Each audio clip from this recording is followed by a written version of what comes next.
पूरा जो वर्ल्ड है वो टेक्नोलॉजी की तरफ जा रहा है और हमारी जो इंडस्ट्री है बहुत ही ट्रेडिशनल बेस्ड पे चल रही है। इंडिया जो है वेस्टर्न कल्चर से बहुत इन्फ्लुएंस्ड है। कुछ ऐसा बनाना था जो वेस्टर्न और इंडियन दोनों को कॉम्बिनेशन हो, डिज़ाइन वो लीक नहीं हो जाए। उसके लिए हम लोग क्या करते थे, उस ज्वेलरी का हर पार्ट अलग कारीगर से बनाते थे और अलग कारीगर फिनिश करता था, फिर उसको लास्ट में इन हाउस हम लोग उसको असेंबल करते थे एक अलग डिपार्टमेंट में। ये जो गोल्ड प्राइसेस इतने बढ़ रहे हैं, लेडीज लोग का तो हैबिट है छुपा छुपा के गोल्ड जमा करना, ये उनका जो भी श्रीधन है। बट बहुत बार कहीं वो कोई स्कैम में फंस जाती है, तो उन्हें क्या चीज़ का सावधानी बरतना चाहिए?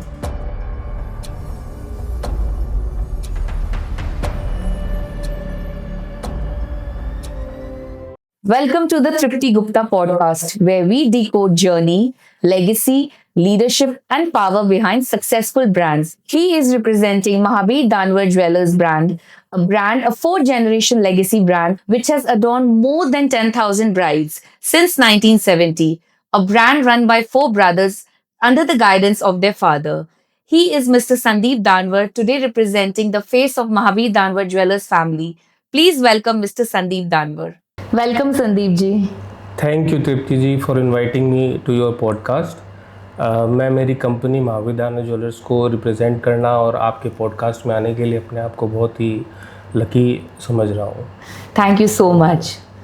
तो जैसा कि हम जानते हैं, ये महावीर दानवर ज्वेलर्स बहुत टाइम से चल रहा है, 1970 से। तो आपका इसमें इंटरेस्ट कहाँ से आया? मतलब बचपन से ही था कि ज्वेलरी बिजनेस में ही आना है या टीनेज में हुआ? जैसे हमारी ये फोर्थ जनरेशन है और ज्वेलरी इंडस्ट्री में हम लोग काफ़ी समय तक जैसे मैन्युफैक्चरिंग और होलसेलिंग में थे और बचपन से ही जैसे ऑफिस वगैरह जाना आना रहता था, तो वहाँ देखते थे आर्टिशन को क्राफ्ट करते हुए और कितना आर्टिस्टिक वर्क है ये। तो उस हिसाब से इंटरेस्ट जागा और ऐसा भी लग रहा था कि इसमें अभी मतलब एंडलेस स्कोप है डेवलपमेंट का, क्रिएटिविटी का, इनोवेशन का। तब ऑलमोस्ट बीकॉम के टाइम पे ही जब डिसाइड करना होता है कि भाई आगे कैसे करियर परस्यू करना है, तब मैंने यही डिसाइड किया कि भाई I will go with my this business only. तो जैसा कि मैं जानती हूँ कि आप लोग चार भाई ये बिजनेस रन कर रहे हैं under the guidance of your father. So बहुत अच्छा लगता है कि एक लेगेसी ब्रांड जो इतने सदियों से चल और एक मजबूत फैमिली की तरह भी पब्लिक को दिख रहा है। तो आपको क्या लगता है फैमिली का यहाँ क्या रोल है?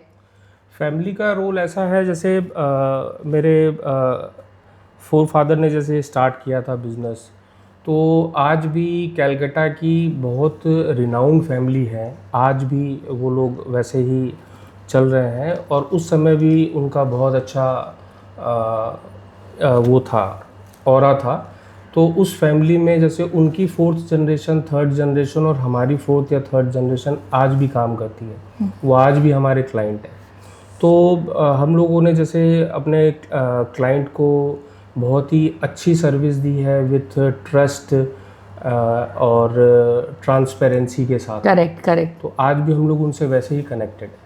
अच्छा, आप जब इस बिजनेस में आए, ज्वेलरी बिजनेस ऑलरेडी पहले से है लाइमलाइट में, तो आपने क्या चेंजेस लाया? मतलब कुछ डिफरेंट आपने कुछ अपना थॉट डाला, या चाहे वो कारीगर के डिज़ाइंस के प्रति हो या कुछ कस्टमर स्कीम्स हुआ, आपने क्या अलग किया जब आप इस लाइन में आए? जब हम लोग मैं इस लाइन में आया तब मुझे लगा कि भाई पूरा जो वर्ल्ड है वो टेक्नोलॉजी की तरफ जा रहा है 100%। और हमारी जो इंडस्ट्री है बहुत ही ट्रेडिशनल बेस्ड पे चल रही है। तो हम लोगों ने ये डिसाइड किया कि भाई जो भी टेक्नोलॉजी अक्रॉस द ग्लोब हमारी इंडस्ट्री में आएगी या हमारी इंडस्ट्री के काम की है, उसको हम लोगों को फर्स्ट अडॉप्ट करना है और अपने काम में उसको इंट्रोड्यूस करना है। और उससे हम लोगों को मतलब ग्रो करने में, जैसे आज हमारे 4 स्टोर हैं, एक दिल्ली में भी हम लोग रन कर रहे हैं, 3 कैलकाटा में है और फ्यूचर का हम लोगों का और भी प्लानिंग है कि भी हम लोग और भी स्टोर लॉन्च करें। तो ये जो टेक्नोलॉजी को हम लोग इंट्रोड्यूस करते हैं ना अपने बिज़नेस में, उससे बिज़नेस को ग्रोथ होने में मतलब कोई लिमिट नहीं रह जाती। तो उस पर हमारा शुरुआत से ही मेरा फोकस था और उससे ग्रो करने में हमको बहुत हेल्प भी हुई। जब आप इस लाइन में आए, महाबीर दानवर ज्वेलर्स में एंटर किया आपने, तो आपने क्या देखा कि आपका ब्रांड ट्रेडिशनल है ज़्यादा, तो आपने उसमें कंटेम्प्रेरी डिज़ाइंस लाया या आपने दोनों को ब्लेंड करके डिज़ाइंस को इन्वेंट करने का सोचा? जैसे क्या है कि अभी आज से 20 साल 25 साल पहले के जो लोग होते थे उसमें आप समझ लीजिए 50% एजुकेटेड होते थे, 50% अनएजुकेटेड, मतलब लो एजुकेशन में होते थे। और आज के इस मॉडर्न वर्ल्ड में आप समझ लीजिए इंडिया जैसी कंट्री में ऑलमोस्ट 98-99% लिटरेसी रेट है। यस। तो और क्या है ना, जैसे इंडिया जो है वेस्टर्न कल्चर से बहुत इन्फ्लुएंस्ड है। तो हम लोगों को कुछ ऐसा बनाना था जो वेस्टर्न और इंडियन दोनों को कॉम्बिनेशन हो। जैसे आज आप किसी भी वेडिंग में जाओगे तो आप देखोगे जो ब्राइड है या जो अदर लोग हैं वो आपको अगर उन्होंने साड़ी भी पहनी है या सूट भी पहनी है तो वो भी इंडो वेस्टर्न पैटर्न में पहनी है। उसकी जो स्टाइलिंग होती है और उनके जो कलर्स होते हैं वो भी इंडो वेस्टर्न होते हैं, जैसे पेस्टल कलर्स। यस। तो हम लोगों को वैसी ही डिज़ाइनिंग डेवलप करनी थी जो कि उन दोनों के साथ में जाए और उनकी पहनने वाले की पर्सनालिटी को अपलिफ्ट करे। तो हम लोगों ने अभी जैसे पिछले काफ़ी टाइम से हम लोग इंडो वेस्टर्न पैटर्न की ज्वेलरी बना रहे हैं। उसमें हम लोग जैसे पेस्टल कलर्स के कलर स्टोन्स यूज़ करते हैं और पोल की डायमंड्स उसके साथ में उसको मिक्स करके बनाते हैं। और हमारे जैसे मोर देन 10,000 ब्राइड्स को अभी तक हम लोगों ने ज्वेलरी बना के दी है अप्रॉक्सीमेटली। तो they are very happy with all those collection. मैं एक चीज़ इसमें ऐड करना चाहूँगी, ये जो मोर देन 10,000 ब्राइड्स आप बोल रहे हैं, तो आज से 13 साल पहले मेरी भी शादी हुई थी एंड मैंने जो मेरा रिसेप्शन का लुक था that was from Mahabir Danwar jewellers, because मेरी मदर इन लॉ का वो बहुत फेवरेट था। अब हमारे ब्रांड एम्बेसडर ही बन जाएंगे। मुझे याद है कि उस समय उनका एक बहुत यूनिक डिजाइन का एक डायमंड नेकलेस आया था जिसको वो बोलते थे शिव पार्वती। हाँ, राइट। उसमें उन्होंने कुंदन, डायमंड, रूबी स्टोन्स का एक कॉम्बिनेशन बनाया। मतलब मैं आज भी अगर उसको पहनती हूँ तो लोग मुझसे पूछते हैं कि यार ये कहाँ से लिया। तो एंड आई रिमेम्बर मेरी सास ने एक कुंदन का सीताहार टाइप का भी बनवाया था। तो वो सोच रही थी कि पहले की मदर इन लॉ होती थी कि मेरी बहू एकदम ज्यादा पहने, वैसा टाइप का एक मेंटालिटी है। तो वो उन्होंने मुझे एक बड़ा डायमंड का चोकर भी पहनाया और एक लंबा हार भी पहना दिया कि सब पहन लो तुम। बट वो उस आज लोग पहनेंगे अलग अलग शायद, बट मैं 13 ईयर्स बैक मतलब मैं वो दोनों पहन के अपने स्टेज पे खड़ी हूँ। एंड जो भी मेरे गेस्ट आए, trust me everyone is like तुम्हारा ज्वेलरी बहुत अच्छा लग रहा है। तो मैं उसको one of my favourite pieces में ही काउंट करती हूँ। आपकी वो जो फोटोग्राफ्स है उस ज्वेलरी को पहनी हुई, वो आप शेयर कीजिएगा। मैं डेफिनेटली शेयर करूंगी हमारे सोशल मीडिया पे उसको। डेफिनेटली मैं दिल से बोल रही हूँ बिकॉज मुझे इतने कॉम्प्लीमेंट्स आज तक मिले। मुझे लगता है कि वैसा डायमंड का नेकलेस आज तक बना नहीं है वो डिजाइन में। हाँ, बिल्कुल। एंड मुझे लगता है कि कल को मेरे बच्चे होंगे, मेरे बेटे को भी मैं वो दे दूंगी कि ये कभी ये तुम रखना, या मेरी बेटी को किसी को भी दे दूँ, because I just love that piece. मतलब वो एक्सेप्शनल पीस था। उसमें 5 डिफरेंट कारीगरों ने काम किया था। वो जो स्टोन्स आप उसमें कलर स्टोन देखते हो, वो एक स्टोन जो है वो मतलब जिसको बोलते हैं ना घसाई करके लगाया हुआ है, पेस्ट किया हुआ है उस पर। और कुंदन जड़ाऊ का काम अलग कारीगर का है, डायमंड सेटिंग का काम अलग कारीगर का है, घाट अलग कारीगर ने बनाया। Oh my God. ऐसे 5 अलग अलग कारीगरों के पास। प्लस क्या है ना, उस डिज़ाइन वो लीक नहीं हो जाए उसके लिए हम लोग क्या करते थे, उस ज्वेलरी का हर पार्ट अलग कारीगर से बनाते थे और अलग कारीगर फिनिश करता था। फिर उसको लास्ट में इन हाउस हम लोग उसको असेंबल करते थे एक अलग डिपार्टमेंट में। मतलब ये मानना पड़ेगा कि डिजाइन्स लीक ना हो जाए, because designs can get copied easily. हाँ, और उसमें एक बहुत अच्छी बात ये भी हुई कि जैसे वो एक्चुअली ब्राइडल सेट थी और हम लोगों ने जैसे उस कलेक्शन का नाम सोच रहे थे उस टाइम पे, तो यही आया कि भाई इसका नाम अपने शिव पार्वती ही रखते हैं। तो उस कलेक्शन को हम लोगों ने शिव पार्वती नाम दिया और वो मतलब हम लोगों का जितने भी कलेक्शन हम लोगों ने आज तक लॉन्च किए हैं उसमें one of the best collection था वो। एंड आई रिमेम्बर उन्होंने ये ब्रांड मतलब कस्टमर्स के बजट को ध्यान में रखते हुए, ये मैं 13-14 ईयर्स बैक का बात बता रही हूँ, इसको 2 सेम डिजाइन्स को 2 बजट में बनाया। कि किसी को अगर 15 लाख पे लेना तो 15 लाख मिले, किसी को 20 लाख वाला लेना तो सेम डिजाइन थोड़ा बहुत बजट के हिसाब से, सो दैट अकॉर्डिंगली जिसका जैसा बजट हो वो उसको अफोर्ड कर सके। बिल्कुल बिल्कुल। तो दैट इज समथिंग यूनिक, मतलब कि पीस ऐसा है, कोई ये ना हो यार मेरा बजट कम है, हाँ 5 लाख ज्यादा लग रहा है, चलो कैसे नहीं, वो छोड़ू स्कोप ना। था उसमें कि अपने उसको 2 बजट में बना सकते हैं, अदरवाइज जनरली चीज़ों में स्कोप नहीं रहता है। यस, वो जो डिज़ाइन थी वो मतलब मैं जो बहुत collection था, ज्वेलरी हाँ, शॉप हाँ, को घूमती हूँ, मुझे ज्वेलरी का बहुत क्रेज है, तो मैं जानती हूँ वैसा कभी नहीं मिला। और वो क्या है ना, कॉम्प्लीमेंट भी करता है पहनने वाले को किसी भी ड्रेसअप के साथ में। ट्रेडिशनल पहनो आप, इंडो वेस्टर्न पहनो, सबके साथ में वो जेल भी हो जाता है। यस, वो मॉडर्निस्ट डिज़ाइन है उसकी, तो वो इंडो वेस्टर्न, वेस्टर्न और हर कलर के साथ में जेल भी हो जाता है। तो really it was a masterpiece. Yes I must say. ना मुझे लगता है अभी भी मैंने ये हाल फिलहाल में पहना था, अभी भी लोगों को लगता है यार ये डिजाइन कहाँ का है, उन्हें लगता नहीं कि इतना पुराना होगा। हाँ, उसका जो वी शेप है ना, यस, वो हम लोग अदर जैसे कोई कलेक्शन लॉन्च करते हैं तो उसमें वो शेप हम लोग ले पा रहे हैं, लेकिन वो जो उसकी जो सेटिंग है, जो कि पूरा मतलब नेक पे एकदम सेट हो जाता है, वो क्रिएट नहीं कर पा रहे हैं। उसका खाली एक चीज़ उसमें से डिराइव कर पा रहे हैं हम लोग, जो उसका वी शेप है। यस, और बाद बाकी उसका उसके आसपास भी कुछ नहीं बैठ रहा है। हम लोग काफ़ी समय से ट्राई कर रहे हैं। तो आपको क्या लगता है अभी ये 2026 में ये जो हमारा अब ट्रेंड्स इतने बदल रहे हैं, तो आपको क्या लगता है कि फ्यूचर आज से 5 साल 10 साल में जो ब्राइडल ज्वेलरी होगा उसमें क्या डिजाइन ज्यादा रहेंगे, ज्यादा मॉडर्न, ज्यादा ट्रेडिशनल या लाइट वेट? आपको क्या लगता है कि क्या ट्रेंड सेटर बनेगा? जैसे अभी की जो ब्राइड हो गई है ना, वो जैसे उनका जो डिसीज़न है उनके ऊपर बहुत ज़्यादा डिपेंड हो गया है, और उनकी जो लाइफस्टाइल हो गई है, जैसे मोस्टली जो ब्राइड है वो बिजनेस में या ऑफिस वर्क में है, तो उनको जैसे चेंजेबल सेट जो होती हैं वो चाहिए। Yes, like detachable type. तो अभी हम लोगों ने उसी में कलेक्शन लॉन्च किया है, जड़ाऊ में भी, पोल्की में भी, डायमंड में भी। और उन ब्राइड्स के लिए क्या है ना, वो एक बहुत ही अच्छा चॉइस बन रहा है, मतलब बहुत ही अच्छा सिलेक्शन हो रहा है उनका। तो एक एक जैसे हम लोग चेंजेबल सेट बना रहे हैं जिसको आप 4 डिफरेंट टाइप से पहन सकते हैं या 5 डिफरेंट टाइप से पहन सकते हैं। लवली, मतलब 7 डिफरेंट टाइप जो हम लोगों ने उसमें लॉन्च किए, और ब्राइड बहुत ही हैप्पी है। अदरवाइज क्या है, वो पेरेंट्स में और ब्राइड में आर्गुमेंट रहती थी कि मुझे लॉकर आइटम नहीं चाहिए। एग्जैक्टली आज का जो जनरेशन है वो यही बोलता है कि लॉकर में नहीं रखना हमें।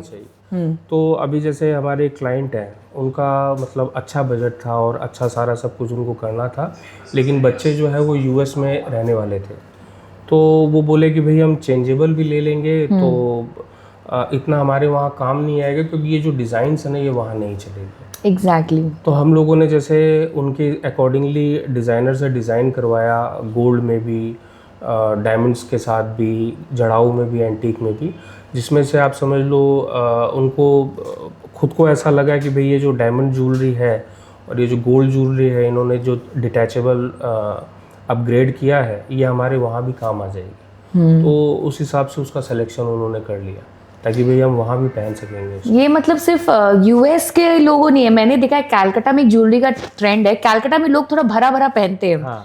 बट मेरे बहुत सारे रिलेटिव है, मतलब वो भरा भरा लेंगे, बट फिर जब वो जाते हैं कहीं और, लाइक वो चले गए रायपुर में भी या नागपुर, वहाँ पे वो ट्रेंड नहीं है, तो वो लोग भी डिटैचेबल प्रेफर करते हैं। सो ये इंडिया का भी ट्रेंड आप मान सकते हो। हाँ, बिल्कुल। कैलकाटा में थोड़ा है, ब्राइड्स वगैरह एकदम ज्यादा पहनेंगे। ये हमारे कल्चर में है, उनको थोड़ा दिखना है, थोड़ा शोशा भी पसंद है, शौक भी है। नहीं बिल्कुल है, और साउथ इंडिया में भी बहुत अच्छा क्रेज़ है अच्छी ज्वेलरी पहनने का, और बहुत ही अच्छी ज्वेलरी, जैसे हमारे कई क्लाइंट, और जैसे हम लोग होलसेल में भी हैं और रिटेलिंग में भी है, तो हमारे कई सारे रिटेल और होलसेल के क्लाइंट हैं साउथ इंडिया के। तो उनकी जो चॉइस है और जो उनका लाइक है, उस हिसाब से जैसे उसमें भी डिटैचेबल जो आइटम्स हैं वो बहुत अच्छे चल रहे हैं रिक्वायरमेंट पे। हाँ। ये जो गोल्ड प्राइसेस इतने बढ़ रहे हैं, लेडीज लोग का तो हैबिट है छुपा छुपा के गोल्ड जमा करना, ये उनका जो भी श्रीधन है, बट बहुत बार कहीं वो कोई स्कैम में फंस जाती है, तो उन्हें क्या चीज़ का सावधानी बरतना चाहिए? इसमें मतलब सबसे पहले तो यही सावधानी है कि भाई वो डिपेंड करता है कि आप कहाँ से ले रहे हो, और ब्रांड रेपुटेशन के ऊपर डिपेंड करता है। प्लस वो ब्रांड जो है अपने प्रोडक्ट के साथ में क्या क्या प्रोमिसेस दे रहा है। जैसे अभी गवर्नमेंट ने रिसेंटली HUID इंट्रोड्यूस किया था, हॉलमार्किंग हो गया, गोल्ड की प्योरिटी का मार्क हो गया। और हम लोग जैसे महावीर दानवर ज्वेलर्स में हम लोग आज से नहीं मतलब 1999 से अब हमारी जो डायमंड ज्वेलरी होती है उसमें 3 डेसिमल प्लेस पे भी डिटेल देते हैं, जो कि आज भी बहुत लोग नहीं समझते हैं हमारी इंडस्ट्री में। मतलब जैसे क्या होता है कि 1 carat is equals to 100 cents 100 cents. And 1 cent is equals to 10 डोरा। Okay. तो हम लोग तब से उस चीज़ को फॉलो कर रहे हैं कि अपने को डेसिमल के बाद में 3rd डिजिट तक का डिटेल देना है। तो ये सब जो टेक्नोलॉजी से जो ट्रांसपेरेंसी आती है ना, वो सामने वाला कितना दे पा रहा है वो अपने को ज़रूर चेक करना चाहिए। और जैसे आपने बताया कि गोल्ड प्राइस राइज हो रही है, तो इंडिया एक ऐसी कंट्री है जहाँ पे गोल्ड को एक एसेट वैल्यू माना जाता है। डेफिनेटली। तो यहाँ पे लोगों को ना गोल्ड रेट में या सिल्वर रेट में स्टेबिलिटी चाहिए। एग्जैक्टली। उनको प्राइस से कोई लेना देना नहीं है, क्योंकि उनको जब चीज़ें लेनी होगी वो बाई करेंगे डेफिनेटली। बढ़ते हुए भाव में वो देखते हैं कि भाई बढ़ा हुआ है भाव, या गिरते हुए में क्लाइंट ये सोचता है कि भाई और गिरेंगे। वही अगर स्टेबिलिटी मिल जाए तो हमारी इंडस्ट्री मतलब बिल्कुल नॉर्मल वे से चलेगी। तो ये ज़रूरी है। प्राइस इंडिया जैसी कंट्री में जो चार्मनेस है लोगों में, और इसको स्त्री धन भी बोलते हैं यहाँ पे, और ये एक एसेट वैल्यू की चीज़ भी है, तो प्राइस का कभी फैक्टर नहीं रहेगा। और एक बात इसमें ये भी देखने की है कि सपोज कीजिए एक टाइम था जब गोल्ड के पर ग्राम की वैल्यू 5000 रुपीज़ थी, फिर वो 10,000 भी हुई, अभी वो 15,000 भी हुई, तो फिर भी लोग खरीद रहे हैं। और आगे जैसे आज 5,000 से 15 हुई तो 15 से 30 भी होगी, ये सबको पता है। तो उसमें कोई गोल्ड प्राइस हाइक से कोई फ़र्क नहीं पड़ने वाला है इंडिया के कंज्यूमर को। और इंडिया के कंज्यूमर जो है वो हर हाल में ज्वेलरी खरीदेंगे। इंडिया में है क्रेज ज्वेलरी का। बिल्कुल।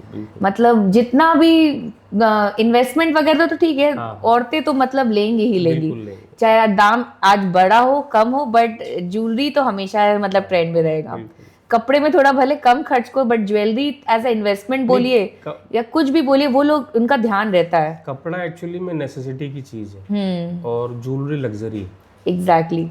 गारमेंट्स जो है, गारमेंट्स हो गया जैसे बोलते हैं ना, रोटी कपड़ा और मकान। यस। तो गहना जो है कभी भी नेसेसिटी नहीं रहा है, वो हरदम लग्जरी रहा है। तो रोटी कपड़ा और मकान के बाद में ज्वेलरी का हमेशा नंबर आता है। और इंडिया जैसे अभी जिस पेस से ग्रो कर रहा है, जिस पेस से पूरे इंडिया में प्रॉस्पेरिटी बढ़ रही है, तो उस हिसाब से गोल्ड की चार्मनेस और बढ़ेगी, ज्वेलरी की चार्मनेस और बढ़ेगी इंडिया में, वो कम नहीं होने वाली है। इन टुडेज डिजिटल एरा, मतलब इतना इन्फ्लुएंसर मार्केटिंग हो रहा है, तो आपको क्या लगता है ये इन्फ्लुएंसर्स लोग को बुलाते हैं, रील्स करवाते हैं, ऐड करते हैं, तो ये कितना बेनिफिशियल होता है एक ब्रांड के लिए, ज्वेलरी ब्रांड के लिए? आपका रिटर्न ऑफ इन्वेस्टमेंट क्या रहता है? जैसे हम लोगों ने अभी 2-3 साल पहले हमारा पार्कशीट वाला स्टोर लॉन्च किया, तो हम लोग ये देख रहे थे कि भाई ब्रांडिंग और मार्केटिंग का कुछ नया हम लोग इंग्रेडिएंट पुट करें। तो फिर जैसे हम लोगों को नज़र आया कि भाई जैसे पेपर एड्स हो गए, प्रमोशनल एक्टिविटी हो गई, होर्डिंग्स हो गई, सोशल मीडिया पे आप अपने लोगोज और डिज़ाइंस वगैरह पोस्ट कर रहे हो, तो वो सब अपनी जगह चल रहा है। लेकिन जैसे हम लोगों ने 1-2 रील इंट्रोड्यूस करके जैसे ही उसको सोशल मीडिया पे प्रमोट किया, तो उसमें हम लोगों को मिला कि हमारे जो क्लाइंट है ना, उनको एक बहुत अच्छी और बहुत एक्यूरेट डिटेल्स मिली हमारे बारे में, हमारी ब्रांड के बारे में, हमारे प्रोडक्ट्स के बारे में, कि जैसे हम लोग किस प्रोडक्ट को में डील करते हैं और हमारे फोटे क्या है। तो उससे क्या है ना, जैसे हम लोगों को एक अच्छा बूस्ट मिला इंस्टेंट।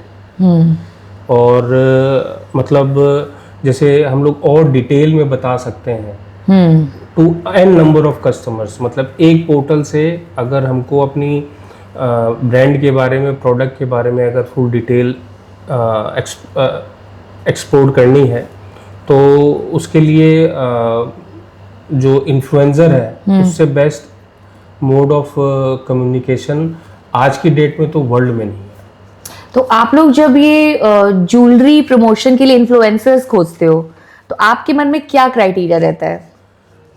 हमारे मन में ये क्राइटेरिया रहता है कि भाई जो इन्फ्लुएंसर है वो प्रेजेंटेबल हो, सबसे Definitely. पहला। फिर उनको क्या है ना, जैसे ज्वेलरी का एक मतलब एक अच्छा नॉलेज हो, ताकि वो जैसे अपने रील्स में उसको एक्सप्लेन करने में उनको इजी हो। क्रेज होना चाहिए अंदर क्रेज से। होता है और ज़्यादा से ज़्यादा डिटेलिंग में बता सके ब्रांड्स के बारे में। उनका कम्युनिकेशन स्किल अच्छा होना चाहिए, और वो क्या है ना, उसके बाद में वो वेल कनेक्टेड भी होने चाहिए। जैसे Yes. आप उनके जो फॉलोअर्स हैं वो बहुत Yes. इम्पोर्टेंस रखते हैं, और मतलब ये सब 2-4 चीज़ें जो हैं वो मोस्ट इम्पोर्टेंट रहती हैं एक प्रमोशंस में। बहुत बढ़िया। आप अगर कुछ लाइंस में महावीर दानवर ज्वेलर्स के बारे में कुछ बोलना चाहते हैं तो आप क्या बोलोगे? लोग क्यों आएंगे आपके पास? महावीर दानवर ज्वेलर्स में हम जो हमारे जो क्लाइंट हैं या जो नए क्लाइंट हमारे बन रहे हैं, उनमें हम लोग जो एक चीज़ स्टडी करते हैं वो ये है कि हमारा जो उनसे रिलेशन बनता है, जो बॉन्डिंग बनती है, एक ईज़ ऑफ डूइंग बिजनेस बनता है, वो हमारे क्लाइंट को या महावीर दानवर ज्वेलर्स के क्लाइंट्स को वो चीज़ बहुत मतलब सबसे पहले वो चीज़ ही आती है। और उसके बाद में जैसे हम लोग ट्रस्ट के ऊपर बहुत बिलीव करते हैं, टेक्नोलॉजी के ऊपर बहुत बिलीव करते हैं, ट्रांसपेरेंसी के ऊपर बहुत बिलीव करते हैं, और इन्हीं सब चीज़ों को लेकर के आपका ये ब्रांड हम लोग जब बना है। स्टडी करते हैं हमारे क्लाइंट्स को, तो यही चीज़ें उनके लिए सबसे फ्रूटफुल होती है और वो हमें चूज़ करते हैं। तो बेसिकली हम लोग बोल सकते हैं trust, design, technology is all a combination of Mahavir Danwar jewellers. Thank you, Sandeep ji, so much for sharing your journey and insight with us. We hope you like the podcast.